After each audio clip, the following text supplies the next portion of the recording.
Are you well? Yes. Excellent. Have you had a good week? Yes. Good. Good. Anyone not had a good week? I'm guessing it would be on the Facebook. You looked at me as if you were about to say that somebody has not had a good week. No, I said this is paradise. This is paradise. You've got an odd sense of paradise, my friend. Whereabouts do you live? Here. You just stayed in the paradise. How far away do you actually live? About 200 yards. Does everyone know this gentleman? Yeah. Do you all know each other? Am I at a wedding or something like that? Because you never know what you're going to get when you do a gig. I didn't realise I was going to do it in a cow shed, I'll be honest with you. When I was 21 years old, 21, 22, and I was making my friends laugh around the bar, around the drinks table, I thought I'll be a comedian, that's the new rock and roll, I'll be like a rock star. And then I'm gigging in King Stanley, so it's, you know, it is. Because I don't know if you know, guys, I don't know if you all know the people who own this place. I met him for the first time tonight, Dave, nice guy. He phoned me up to get me to come here on a landline, that's how desperate he was. He said, Dimitri, I've been watching you on YouTube, I've been following your comedy career, and you're just waiting for your big break to make it. I've got the gig for you. What are you doing on the 19th of May? And have you heard of King Stanley? So it's good to be here, honestly, thank you very much. He's correct, my name is Dimitri Deech, Dimitrios Deech, it's a Greek name, it's actually short for Colin, hello. It's good. I'll be honest, to be honest, most comedians, and me, I'm just the same, I get most of my gigs off a website called Grindr. So let's see what we've got here. You've all had a good week. Give me a cheer if you're a vegan. I don't have a go at vegans, by the way. Most of my friends are turning vegan because they weren't getting enough attention as vegetarians. I should be a vegan. I should. I agree with it. I was brought up on Morrissey. Meat is murder. That's my prophecy. Anyway, meat is murder, but it's tasty. That's the problem. But that's no excuse, is it? Meat is murder.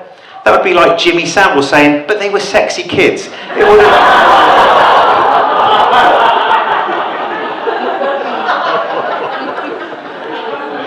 And you're wearing his top, I see over there. That's nice.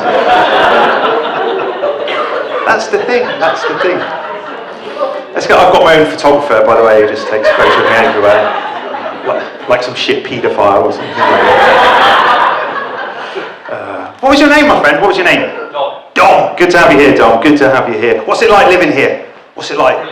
Brilliant. Well, it's paradise. It is paradise. It is good. I didn't realise until Nick, the compere, was speaking. Thank you very much for Nick, who he always makes the effort to get my name 93% correct, actually. I've gigged in Leonard Stanley. I've never gigged here in King Stanley, but I've gigged in Leonard Stanley. And I always chat to the audience. I'm very friendly, you're in safe hands, don't worry. And I was chatting to the audience, and there were a young couple in the front row, and I said, are you a couple? But they said they'd actually separated 2 weeks earlier. But because they'd bought tickets to the comedy night on Groupon, they thought they'd still come along. They did say, actually, though, that even though they'd separated, they would remain cousins. So... yeah. But it's good. No, good. I don't know. This is good. This is a really good turnout. Because it's a small. I don't know what it is. If it's like a bakery. I don't know if I'm here to cook something. Is it, or a coffee shop, or a nursing home? I don't quite know what this place is. But you seem good. And there's a mix. There's a mix of men and women, and that's good because I'm jealous of women because you look out for one another. You protect each other. You've got each other's backs in a way that us men don't do that. We stitch each other up. We give each other nicknames. We play practical jokes on one another. We do. We give each other nicknames. You go into a bar and there'll be a group of lads. And it'll be like Big Dave, Big Bob, Big Phil. Girls don't do that. They don't go meet my friend, Fat Jackie.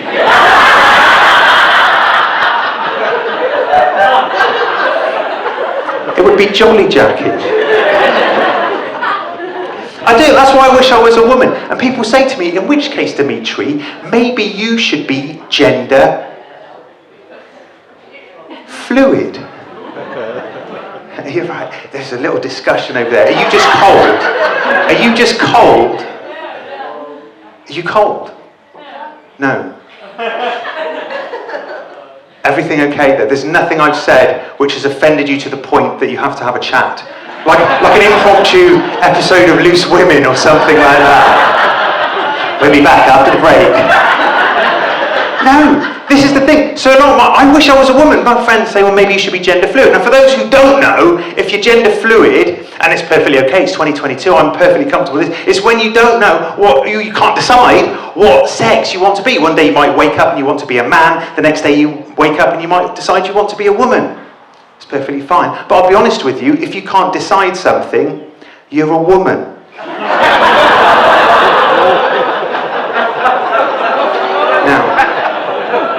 I know exactly how that joke goes down. It will split a room. Or a cattle shed. Half the room will like it, the other half can't decide. But I used to live, when I was at university, I used to live in a shared house with guys, and we used to play practical jokes with one another all the time. Very laddish group, very all lads, very sort of macho dominated in that. And my favourite practical joke was when Tic Tacs brought out a brand new flavour of Tic Tac, and they were extra strong mint for people with bad breath. There's a lot of discussion around there. Is everything okay? It's in the bag. Do you want me to get them to shut up? I have the power, I have the microphone. I can almost do anything. Listen, if you don't shut up,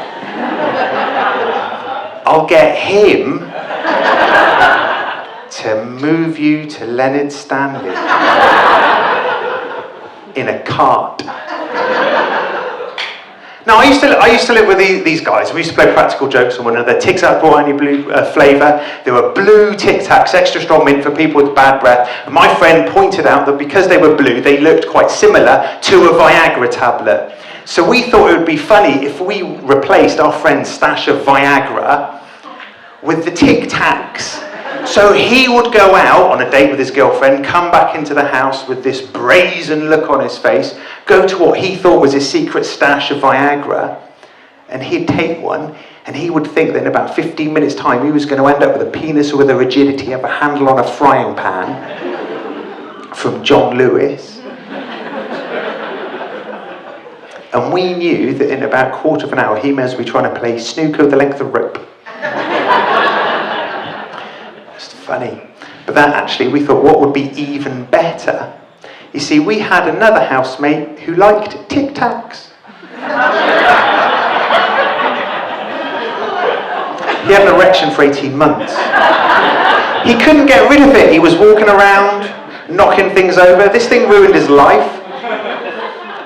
He lost his job as a lifeguard at the kids' pool. And you'd think, having something like this, an erection like that, all the girls would be interested in him. He couldn't get a girlfriend. His breath stunk. So that's what men do. That's what men do. But I'm married. I have a daughter. She's called Eleni, which is a Greek name. It means bankrupt. I'm trying to teach her Greek as well. I'm trying to learn Greek myself. It's very difficult because there's a lot of sounds. Greek is my heritage, but I don't speak the language. But there's a lot of sounds in Greek which don't exist in the English language, like the g sound. It's very common in Greek, like the gala and gabo. It doesn't exist. And conversely, you have the same thing. There are a lot of things in English that they can't pronounce in Greece, like income tax. And so I'm the dad. I'm the stay-at-home dad. I take my daughter to all the coffee mornings and things like that, which are very popular. All these other mums there. I don't know if there's any other mums who go to the coffee mornings. Very competitive being a parent. So competitive. They're all there. And I'm generally the only dad. And they're all there. And one will start breastfeeding. And I'm the man there. And I don't know, do I look at them to sort of say, hey, I'm comfortable with this. Yeah, I'm really comfortable. I'm okay. I read The Guardian. Or do I look away out of politeness? I don't know. Like once I got both bollocks out of solidarity. And she's still pressing charges. But they're so competitive with each other. They really are. They're all like, oh yes. My Felicia, she's only 6. And all by herself, she can make this adorable hummus. There'll be like another man going, here, my Jordan, he's 5 and he vapes. And they've got all these names as well now. Kids. Jordan, Jaden, Taylor, Tyler, Brandon, Random. Named after his dad. And do you know who I blame for kids having weird names like this? It's Hollywood celebrities, pop stars. Because they have started giving their kids weird names. Like Kanye West. You may have heard of Kanye West. For the older folk, he was like a modern day Frank Sinatra, basically. Kanye West, married to a Kardashian. Do you know what Kanye West called his daughter? North! Correct. So she became Northwest. A sat-nav instruction when you're lost. If your surname is West, there are just 3 names to avoid. North, South, or Fred.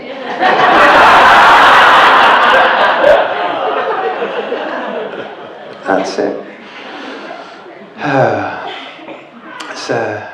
Yeah, this is nice. You're a lovely group of people. As I say, you never know what you're going to get. I get asked to a lot to do charity gigs. This is the thing, charity gigs. People say, oh, will you come and sort of gig for us for charity? Now, what do you do for a living? May I ask? Just all you have to do is just. You do software engineering. See, that doesn't. You don't get anyone coming up to a software engineer and say, can you do that for free? It's for Oxfam. No, you don't do that. You wouldn't do that for free, would you? If you're going to do anything for free on software, you're going to look at porn, aren't you? You don't get that. No one goes up to a gynecologist and says, can you check out this bad boy? It's for children in need. That never happens. And so I was asked to do a gig for people with gambling addictions. And I'm thinking, well, they choose to gamble, it's up to them, it's not, like a self-infliction or anything like that. I did the gig in the end, raised loads of money, not by the comedy, they had a raffle. And I was very pleased to do a gig for an event called Gloucester Pride, a few years ago. Now obviously when I say Gloucester Pride, you'll realise that it was Gay Pride. When I got the call to do the gig, they didn't say it was for Gay Pride, they said it was for Gloucester Pride. I did the gig, I was pleased, I always support my friends in the gay community. But they said Gloucester Pride, and now I'm actually from Gloucester, and I'm thinking, well, there's not a lot to be proud of. I was confused. So I Googled Gloucester Pride, I Googled the word pride, and what they came up with, that it could be a pride of lions. A pride of lions is a group of lions, and I'm thinking, well, there's no lions in Gloucester. There's no zoo in Gloucester. I said on the phone, I didn't realise that there were any in Gloucester. They said, yeah, of course, that's why we're doing a gig. It's an awareness gig, so people know how friendly the community is. I said, oh, that's interesting. Will there be any at the event that we can stroke or anything? I said, well, of course, there'll be lots. I said, oh, that sounds dangerous. Are they going to be in a cage or in a leash? So I got married. I got married about six years ago. My wife, she organised a wedding. My job was to organise the honeymoon. So I went to the travel agent with £250, and the travel agent said, you might need a bit more than that. I said, okay, here's 500, we'll both go. Do you know where the travel agent sent us? Bangkok. It was the cheapest place because it was the rainy season. Bangkok is the sex capital of the world. It's where men go to buy a wife. I'm getting off the plane with a load of middle-aged men with my wife. They were confused at customs and passport control. They charged me corkage. So now, if you've ever been to Bangkok, it's a very friendly place. It might seem seedy and intimidating, but it's not. But you'll get someone, it'll be like 2 o'clock in the afternoon, and then you'll get someone go, oh, come in. What? Apologies for the language here. They go, what sort of pussy you want for tonight? My wife's pussy, thank you. She's like, what?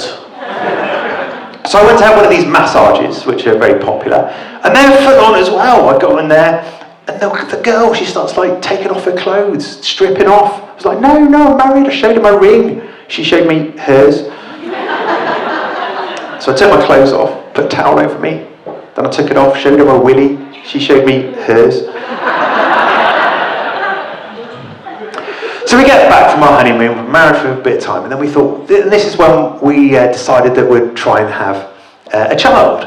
But it was a bit difficult. It was difficult to conceive. The reason being there was an age issue, because I'm in my 40s and my wife's 82. So we had to go see the doctor. That's what you do, you get advice and that, and he tells you different things. Now obviously I had an idea of what you need to do to conceive. I knew that once within the month the woman oscillates or something. But I had to do a test. I had to give a semen sample. So I had to go to the hospital and I was given a cup. So I went in there with my cup to give a semen sample. And the nurse comes in and she calls me into this little room where I have to do my thing. Tiny little room, Gloucester Hospital this is. And I go, tiny little room, and all there is in there is a sink, a mirror, huge mirror of this, that's what you want to look at yourself, with a handprint on, a sweaty handprint. And a plastic chair, which was still warm from the man before. This is a weird environment to do this kind of thing. It's weird. I'm thinking, how far down do I take my pants and trousers? Do I hang them on the hook? Does that make me a slag? And you've got to get yourself going. There's a bright light right there. And you can hear people walking past. You can hear conversations. So I shut the door. And then, I don't know how long things were going to take in this situation, but after about 10 minutes, I get to the point of no return. And then I suddenly realised I hadn't taken the lid off the jar. I had to thumb it open with one hand. And then there's a gravitational issue going on, everything's pointing up. I managed to get the contents into the jar. I was so pleased, I stood up and I high-fived the mirror. That's how the handprint gets on there. Anyway, I get the results back a week later. Everything's fine. I'm cool with that. The doctor says, don't worry. He says, but I do want to do one final male medical, a testicle exam. He said, go behind the curtain, strip from the waist down. So I go back, I do that, he comes round. And I'd never been naked in front of another man before. And because of that, my penis went to the smallest possible size it could go. I don't know if there's any man here who's tried to pull it bigger. It doesn't work. It just looks like spaghetti. He comes round, in that situation where he's checking your testicles, where do you look? Do I look him in the eye? Do I look out the window? Do I look on his desk with a picture of his son? Time stands still in that situation. And he looks up at me and he said, don't worry, Dimitri, it's perfectly normal to get an erection. I said, but I haven't got an erection. He said, no, but I have. I'm joking, that's just a joke. But it didn't happen. Do you know what he did actually say? He said, don't worry, Dimitri. Everything's fine medically. You just need to relax when you have sex. That's all you need to do. Don't put pressure on yourselves. Maybe try different positions. I went home. I told the wife. I said, apparently we've got to try different sex positions. Forget missionary. We're going to do the doggy fashion. Or the wheelbarrow, or the butterfly, or the cowgirl, or the reverse cowgirl, or the unicorn 360, or the rifleman, or the countryman, the 3-man ranger. I've got no idea what I'm talking about. Those are just caravans.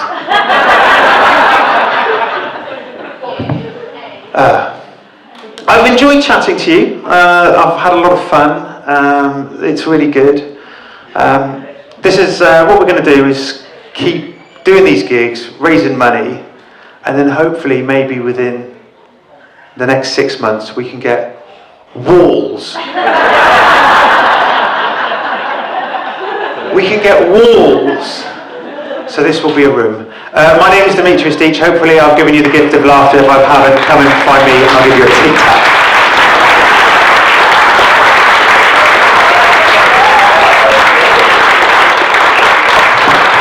Dimitri, Deech. We'll take a 15-minute break and see you at 9:15.